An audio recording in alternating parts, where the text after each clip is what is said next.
জনাব সালাউদ্দিন আহমদ এমপি আমাদের আসসালামু আলাইকুম। ভালো আছেন সবাই? আসসালামু আলাইকুম। কেমন আছেন? আসসালামু আলাইকুম।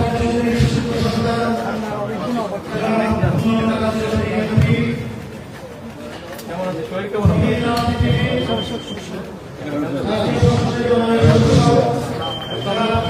হুজুর কাছে দোয়া চাইছি যাতে আল্লাহ আমাকে যে দায়িত্ব দিয়েছেন এই দায়িত্ব যাতে আমি ঈমানের সাথে পালন করতে পারি আমার শেষ দিন পর্যন্ত।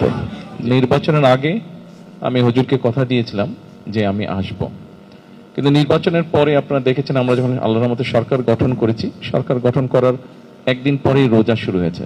রোজা শেষ হতে না হতেই শুরু হয়ে গেল মধ্যপ্রাচ্যের এই যে ইরানের সাথে যে আমেরিকার যে সমস্যাটা, এটা শুরু হয়ে গেল। ফলে তেল জ্বালানি সহ বিভিন্ন বিষয়ে পুরো অর্থনীতির উপর একটা চাপ তৈরি হলো।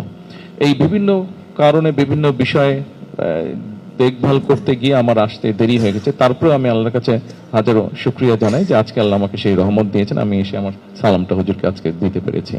আপনাদের প্রত্যেককে আমি আরেকটা কারণে শুকরিয়া আদায় করতে চাই, আপনাদের কাছে ধন্যবাদ জানাতে চাই। বিগত নির্বাচনের সময় আমরা একসাথে থেকে কাজ করে যেভাবে দেশকে বিপদের হাত থেকে আমরা মুক্ত করেছি, সেই জন্য এখানে আপনাদের সারা দেশময় আপনাদের যারা আছে সহকর্মীবৃন্দ আছে তারা কাজ করেছেন, ফলে আমরা দেশকে একটা বিপদ থেকে আমরা রক্ষা করতে পেরেছি। তবে একটা জিনিস আমি বলবো, যেই একসাথে যেই কাজটা আমরা করেছি, যেটা হুজুরের নির্দেশে আপনারা সবাই করেছেন, হুজুরের দোয়ায় আপনারা উনি দোয়া করেছিলেন, সেই জন্য আমরা সফল হয়েছি আল্লাহর রহমতে। তবে সমস্যাটা আমাদের এখনো শেষ হয়ে যায়নি।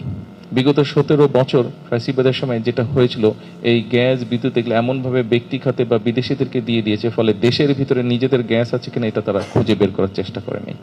নামটা বলবো না, কিন্তু আপনারা